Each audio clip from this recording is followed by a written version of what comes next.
He is a head of technology, a cybersecurity strategist, a governance architect, Mr. Faizal Ahmed. Was a very limited option for us. We never had a YouTube or online learning platform that time. When you sit down to design a cybersecurity strategy for a year, what are the first questions you ask and what do you deliberately ignore even if it looks urgent on paper? On paper, this tool will looks like everything is perfect. But in reality, when you get those tools, that will be a different ball game.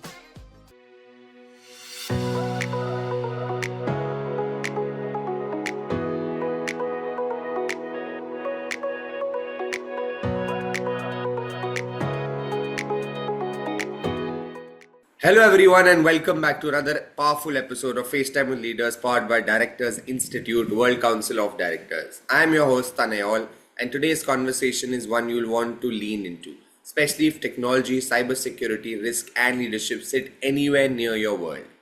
Our guest today is someone who has lived in that pressure zone for over 2 decades. He is a head of technology, a cybersecurity strategist, a governance architect, and a leader who has quietly built some of the most resilient technology ecosystems in the most complex industries imaginable, aviation.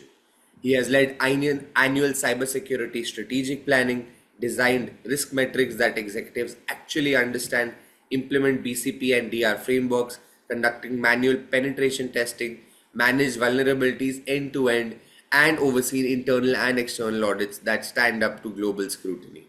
He's delivered measurable outcomes, not just activity. Operational efficiency gains, incident reduction, stronger compliance, smarter decision making through data analytics, and perhaps most importantly, teams that trust the systems they run. From managing offshore data center security for US clients to achieving ISO 27001 certification in just 45 days, to leading technology transformation at Air India SATS Airport Private Limited. His journey is one of depth, discipline, and quiet excellence.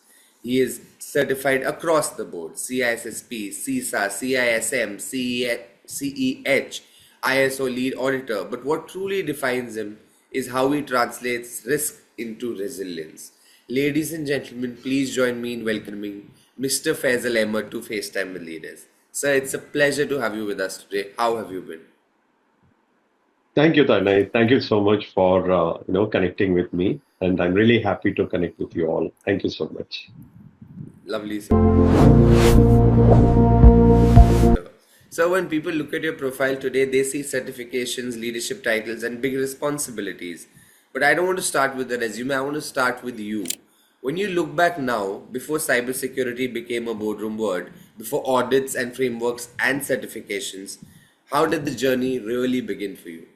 Oh, that is an interesting question. So, I started my cybersecurity journey not by the certification, it by the curiosity. And I vividly remember one of my uncle who works for income tax department, and he was the one who first bought the desktop computer in our entire family. And I still remember that they created the aluminium partition. They kept the desktop within the aluminium partitions. And even they installed the air condition to keep the temperature normal for that computer. I was wondering why the people are giving so much importance to this device. And what is that so much attraction for this device? And that's where that has kindled my curiosity to understand more about this device. And my academic is, I started with physics, chemistry, and computer science. And somewhere it has not satiated my curiosity. So I joined an external course for understanding more about the software. But Tanay, believe me, that time it was a very limited option for us. We never had a YouTube or online learning platform that time. The only option we had is physically we need to go some institute and then you study from the institute. So I completed my software course in external institute. And later I understand there is another side in computer, which is hardware. Then I joined another course. And after completing hardware, then I understand that, okay, if someone wants to get hands on experience in hardware, they should understand the electronics because you know that the computer comes with all those electronic components, SMBS, motherboard, and everything. So my first job is I joined a dish manufacturing company. This is an umbrella shaped one, which is an early version of OTT, and it comes with a receiver. So there were a few folks. They are engineers, and then they helped me to understand the electronics. And after that, I got an opportunity to work in abroad, and that's a game changer for me.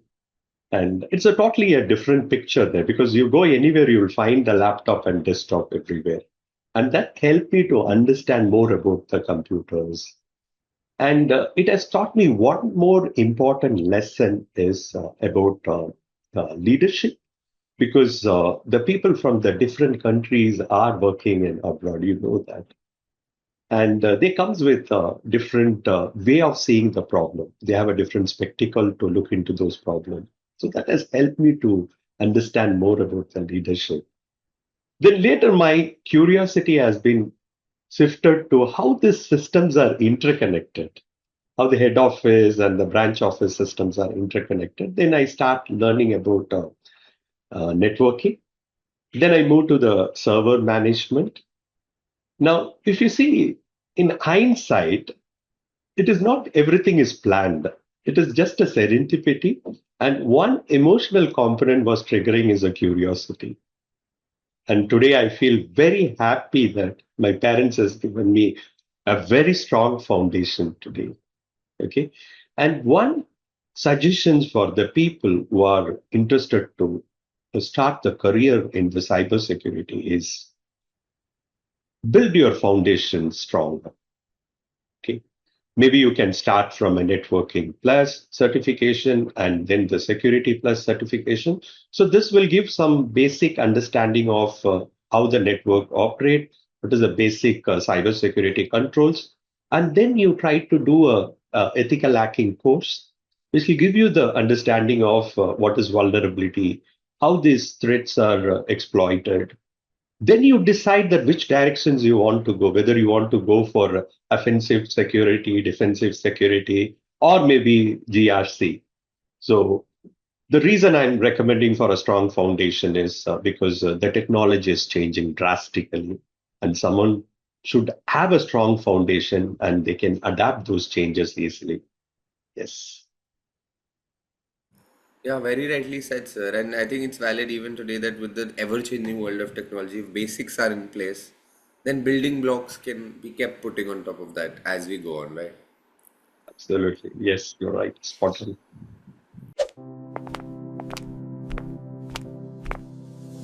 So you've led annual cybersecurity strategic planning in an environment where operations can't pause and failures aren't forgiven. When you sit down to design a cybersecurity strategy for a year, what are the first questions you ask and what do you deliberately ignore even if it looks urgent on paper?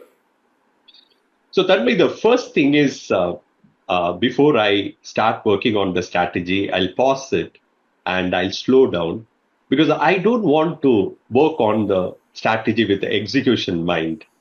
That is more important. So the first question I'll be asking is, what are those critical systems that operation or a business is running today? And what could be the impact if these systems are not available for the business? And the third important question is there are systems which will be running without any problem from the day one. We also need to factor those systems for when we are working on those strategy. We need to understand whether these systems need any additional requirement or any add-on that need to be factored in a strategic point of view. The one thing I always ignore is I don't believe in fancy and signing tool because on paper these tool will looks like everything is perfect, but in reality when you get those tool that will be a different ball game. So always I prefer that before finalizing any tool, I want to do a proper due diligence and also to make sure that the procurement finalization life cycle should be followed.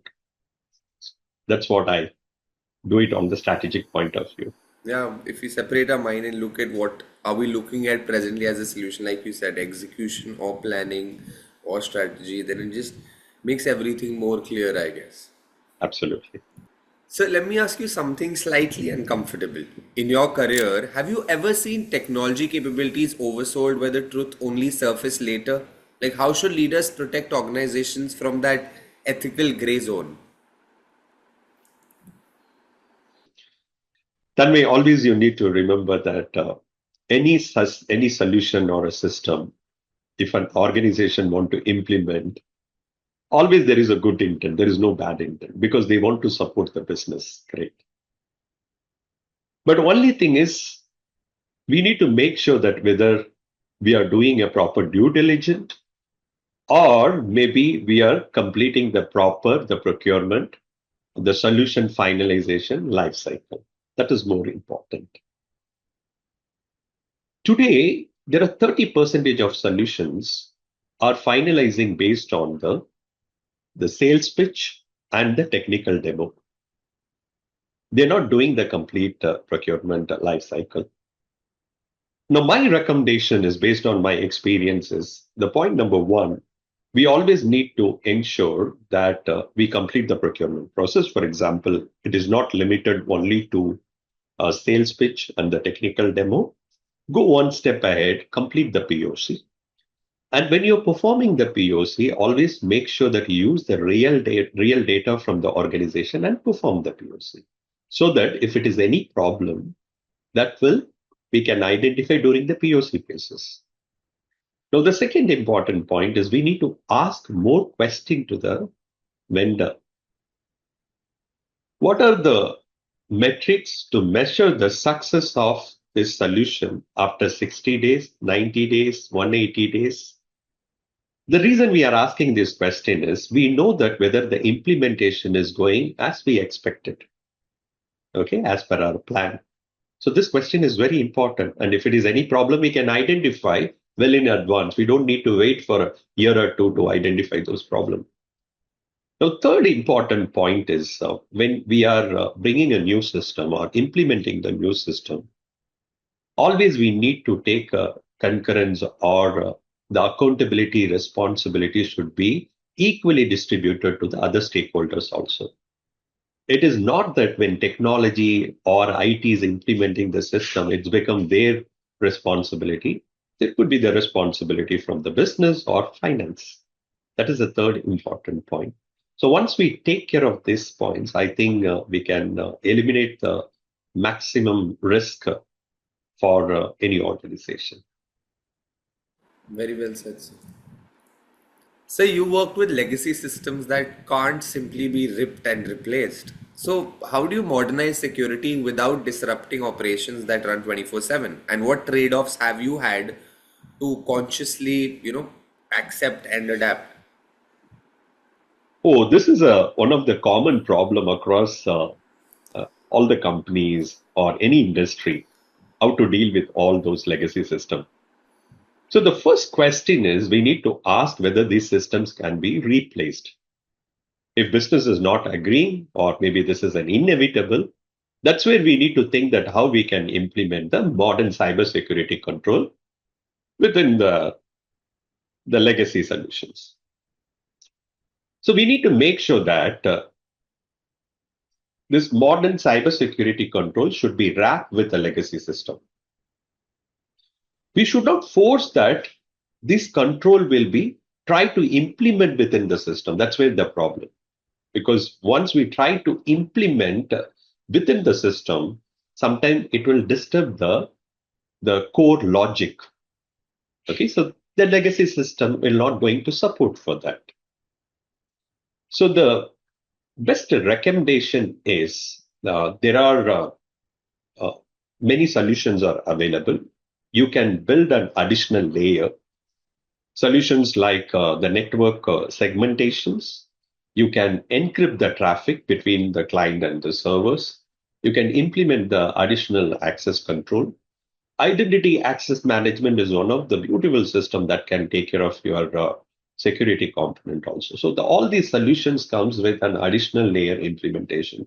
I just want to give you an example. One of the client was looking for their identity access management implementation for a legacy solution. And we evaluated a legacy system is not supporting. So what we did, we built a connector, and the connector will help to support the legacy system with all the modern identity and access management control. So we didn't disturb the legacy system, just build a connector. And there are different options, are either a connector, an API that can work as an additional layer to make sure that the legacy system can be prevented from any security attack. The one point we always need to remember is this is a legacy system. We are not replacing it. So always the security maturity of the legacy system will be lesser than the modern system. So that we need to accept it. Another important point is we need to keep an eye on the residual risk. It should not go in high. And that's it. I think this can help you to bring those modern cybersecurity control into a legacy system. 100%. Yeah, and those systems were in place does not mean you can simply just pick it out and throw it out, right? There is so much. Yes, absolutely.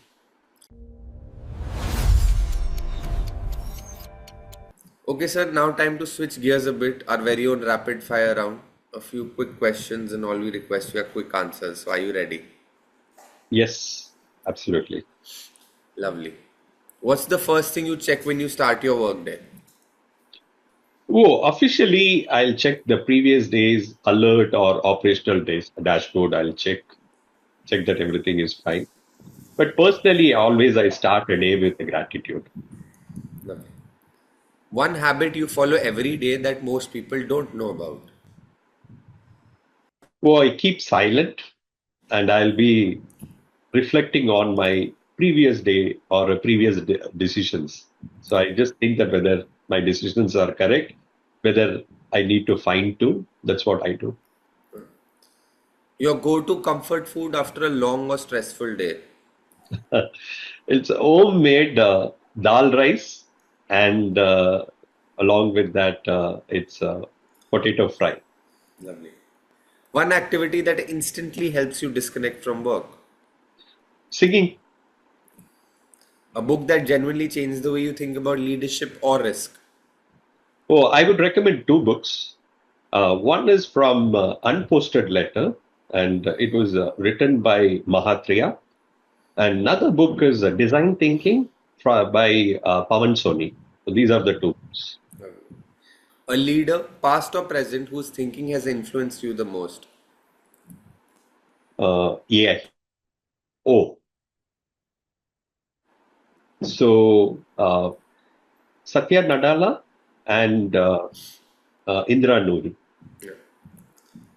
A technology trend you're excited about right now. AI, artificial intelligence. Your favorite way to spend a quiet weekend. Oh, reading and sometime long walk. One thing you never compromise on at work. Integrity. If you weren't in technology, what would you be doing? Learning or maybe teaching. One country still on your travel bucket list. Oh, this year I planned for Japan. Lovely. And finally, what is success to you in one word or sentence? Trust. Lovely, sir. Great, that was our rapid fire round. Now back to the slightly more serious questions. Yeah, thank you.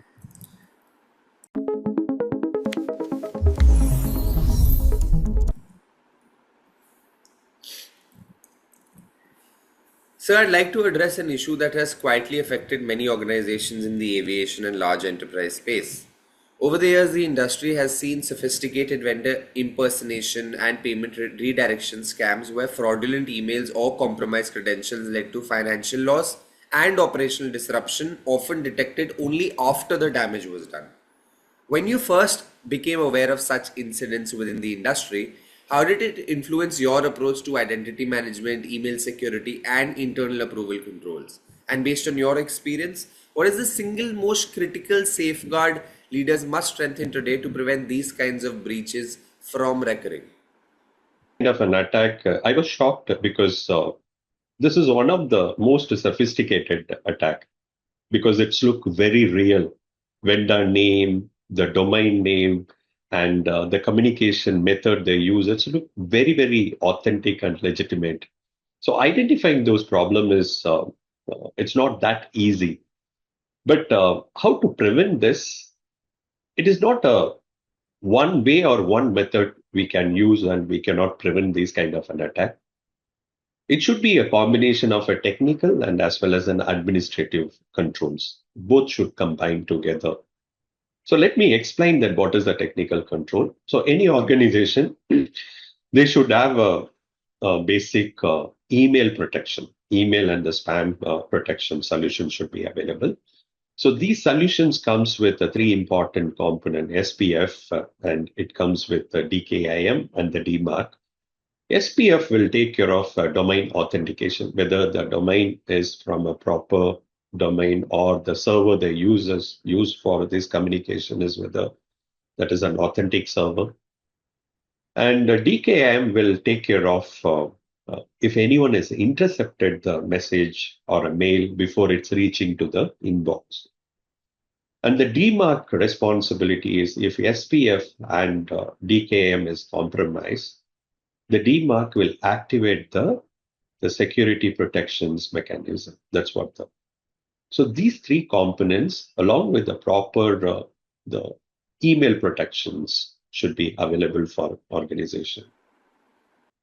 Now, the second important point is the user awareness. So every user should be properly trained. They should understand that what kind of attack is this and what are the mitigations they need to take care. So that awareness should be provided to all the users. And third important point is the internal checks and balances. And if any emails has been received, and maybe a person should be validated and a different person should be approved. So always there should be a segregation of duties should be applied. You should not react immediately once you get the email, right? Now, in case if a technical control failed, for example, the email filtering or email protection is not failed, it's failed, then always your administrative control will compensate. So both these controls should be complement each other. That's why I say that an organization who want to prevent these kind of an attack, they should have the combination of technical control as well as an administrative control. Thank you. Very true, sir. Very rightly said. So you recently joined Directors Institute. We would love to know what prompted that decision at this point in your career and what was your experience like going through the program. So all these years, I've been working for execution side, more on the IT, cybersecurity, and everything. So always, I want to see what is happening the other side, how the companies are operating, what are the company clause and regulations, what is the responsibility of board members, and how they are operating the organizations. Always, I keen on understanding those areas, and I did some research. I tried to find out that which are the institutes are currently available within India and global. And I identified the Director Institute as one of the reputed institution, and they have a very strong experience in this domain. And the people who are associated with this institute are well experienced. And even I understand about the course, the content, and how they are going to handle if someone is interested to do this course. So I was very impressed with that. And that's the reason I thought I need to select and I need to go with this course.